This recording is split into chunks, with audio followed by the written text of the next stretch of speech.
Рахмат, урматтуу министрдин орун басары. Жолдун узундугу 92-93 чакырым экен.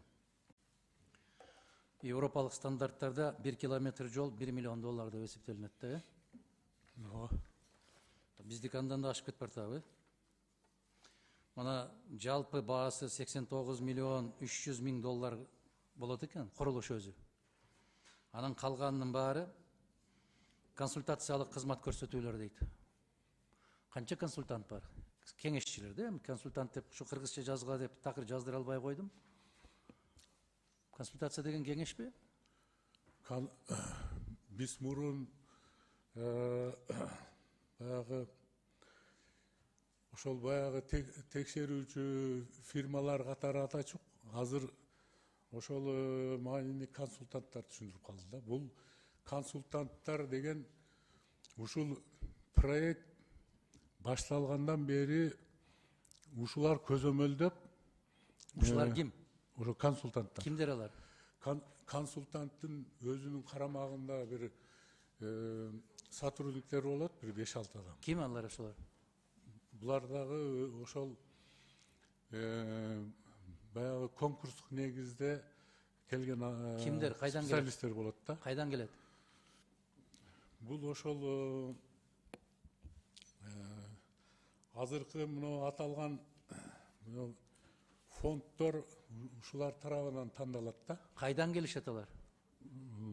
Бул өзү ошол мындай конкурстардан өткөн специалисттер келет да. Жана Манас Бердибековдин Жалпак шөжө деген бир сатирасы бар эле да. Ошо Жалпак шөжө болуп атабыз да. Мен кайдан келет, кимдер десем, бул ошол, эми ошолордон келгенден кийин анан ошолор келет да. Кайдан келет? Кимдер келет? Кандай шартта келет? Бул ошол Ошол. азыр ИБРдин директору дагы мен менен кошо келген. Ушул маселе боюнча жооп берип койсун. Уруксат берсеңиз. Жооп берип коеюн. Атакан Кимсанбаевич, атым Эсенбеков Телек, Ислам өнүктүрүү банкынын долбоорлорун ишке ашыруу тобунун жетекчисинин милдетин аткаруучумун. Бул сиз айтып аткан консультанттык компанияны бул Ислам өнүктүрүү банкы каржылайт. Жалпы суммасы 3 миллион доллар деп алдын ала коюп жатабыз. 3 миллион эмес, 15 миллион 700 миң деп алып атасыңар. Жок, анын ичинде 15 миллион деп 3 миллион негизи консультантка кетчү 3 миллион. Кайсы жерде жазылып турат 3 миллион деп? Общий план финансирования бар. Азыр бул кредит макулдашууларда жок. Бул общий Ислам өнүктүрүү банкынын. Сиз кечирип коесуз. Бизге көрсөтпөгөн кагазга биз кол көтөрүп ушул жерден колдоо көрсөтө албайбыз. Эгерде каткан кагаздарыңар болсо толук бергиле. Биз бул жерден окуп атабыз. Ошол кеңешчилериңерге, көзөмөлдөөчүлөрүңөргө, долбоорду башкаруучуларыңарга, күтүлбөгөн чыгымдарга 15 миллион 700 миң деп атабыз. Толук жооп берип коеюнбу? 15 миллион 700 миң. Ушуну кыргыз элинин моюнуна илип атабыз биз. Ушуну төлөп беребиз деп атабыз. Биз кепилдик берип атабыз жогорку кеңеш катарында. Биз моюнубузга алабыз, бул карызды төлөйбүз деп атабыз. 15 миллион 700'тün içinde 11,7 milyon bu непредвиденный расходы, күтүлбөгөн чыгымдарга. Кайда жазылып турат ал? Күтүлбөгөн чыгымдарыңар эмне? Кыргыз жетекчилери барып калса лента кыркмай калабы, же тай соймой коебу? Эмнеге күтүлбөгөн чыгымдар? Күтүлбөгөн чыгымдардын жарымы бул эскалация деп коебуз. Эмне деген ал кыргызча? Бул эгер баалар кымбаттап кетсе, ар кандай инерттик материалдаргабы, ошентип жазса болобу? Битумдаргабы. Ошентип жазса болобу? Болот. Болот. Же эскалация десе түшүнбөй калса жакшыраак болобу? Кандай болот? Эскалация деген сөздүн мааниси кандай өзү? Эскалация деген бул курчуу деген. Бир нерсени курчутуу деген. Сиз эмне деп жооп берип атасыз? Мына карагыла. Урматтуу кесиптештер. ушул бүтүндөй 89 миллион жумушту көзөмөлдөп башка кылыш үчүн Кыргызстан 15 миллион 700 миң доллар төлөп бериш керек экен. Алар кимдер десе жооп жок. Кожоюн өзү билет деди. Кимдерди киргизишти? Канча киши болот алар? Бул консультациялык компанияга 3 миллион каралып жатат. Канча киши болот? Бул жерде эң биринчи этапта консультант келгенден кийин бул деталдуу долбоорду карап чыгат. Ошол долбоордун чыгымдарын сметасын санап чыгат. Силер санай албайсыңарбы? Бул деген негизи проектный сметалык документ даярдагандан кийин Силер эмнеге даярдабайсыңар?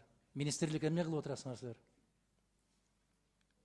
азыр биздин мамлекеттик Эгерде ишкана жасап шашпай тур жигит. А министрлик эмне үчүн даярдабайт ал долбоорду?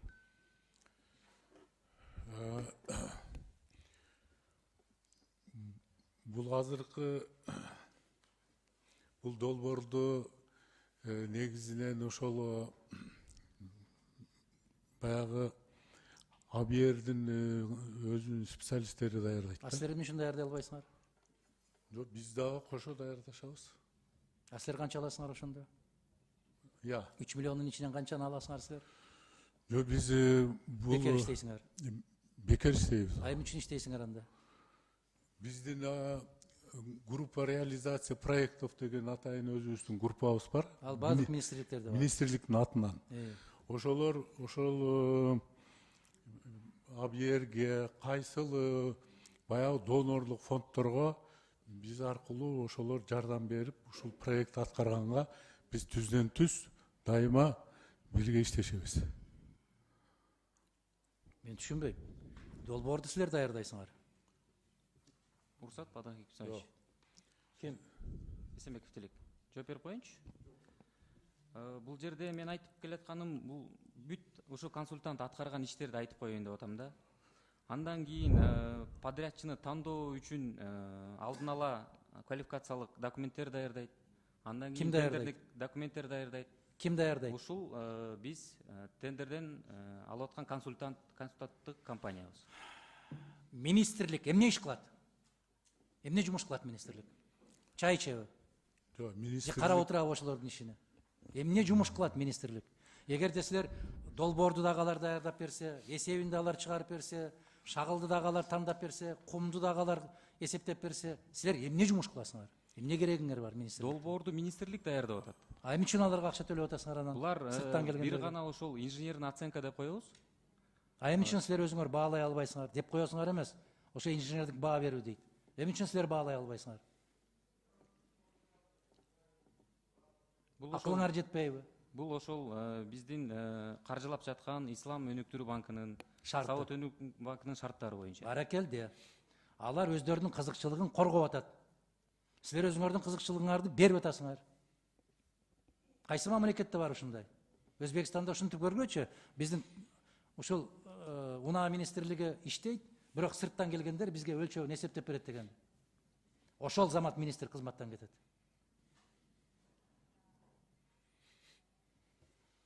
Урматтуу кесиптештер, биз канчанчы жолу ушундай кредит коюп атабыз. Кайра уламдан улам, азыр билегибиз эмес чыканабызга чейин кишенди салып койдук биз. Ар жума сайын кредит алып атабыз. Ар жума сайын карыз алып атабыз. Карыз алганда дагы мына өзүңүздөр көрүп коюп атасыздар. Очойгон акчалар кайра кетип баратат аларга. Министрлик бар, өкмөт бар, областтык администрация, райондук администрациялар бар. Департаменттер бар, толгон токой. Бирок алар эч нерсе жасай албайт. Сырттан келген 3 кеңешчиңер баарын жасап берет экен дагы 15 миллион 700 миң долларды чөнтөккө салат экен да кетет экен. Аны кыргыз эли кийин төлөп берет экен карыз катары. Менин сунушум, Рыспек Исламович, четке кагышыбыз керек. Четке кагыш керек. Атахан Кимсанбаевич. 15 миллион 700 миң бул күтүлбөгөн чыгымдар, долбоордун аудити деген нерсенин бүтүндөй баары көз боомочулук. Атахан Кимсанбаевич, бир маселеде мына сиз азыр айтып аткан ушул эл аралык деңгээлдеги Ушу жолдун баягы категориясына жеткизиш үчүн бул каралып аткан сумма ошол жерден аныкталып атат. Бизге мына биздин ошол жолду куруш үчүн ошо мамлекеттин ошого каражаты жетпеген үчүн ушул донорлорго кайрылып атабыз. Анда жогорку кеңешке кайрылгы Акылбек Жапаровдун колу менен иштете бергиле. Эмне келесиңер жогорку кеңешке? Жок, кечирип коесуз. Ошол мына азыркы көрсөтүлүп аткан шартта өзүңүз ойлоп көрүңүз, 20 жылда азастан бөлүп төлөйт экенбиз. Мындай возможность азыр эч ким бербейт бизге. Бербейт эмес, эч ким албайт мындай шартта. Эч ким албайт мындай шартта. Мына башта 0,7 деп айтышат элеңер. Азыр мына 1,5%, бул 1 административдик чыгымдарды жабуу үчүн Кыргызстандагы 1,5% төлөп берет. Экинчиден, Кыргыз министрлер кабинети бардык салыктардан бошотуп туруп, мамлекеттик казынанын эсебинен 10 миллион акча долларын кошумча каржылоосу каралган дейт. 89 миллион доллар турган ишке биз дагы 10 миллион кошобуз, ошондо 115 миллион доллар болот экен. Биз эми Болбойт азыр мындай, урматтуу кесиптештер. Атакан Кимсанбаевич, инфляцияны эске алып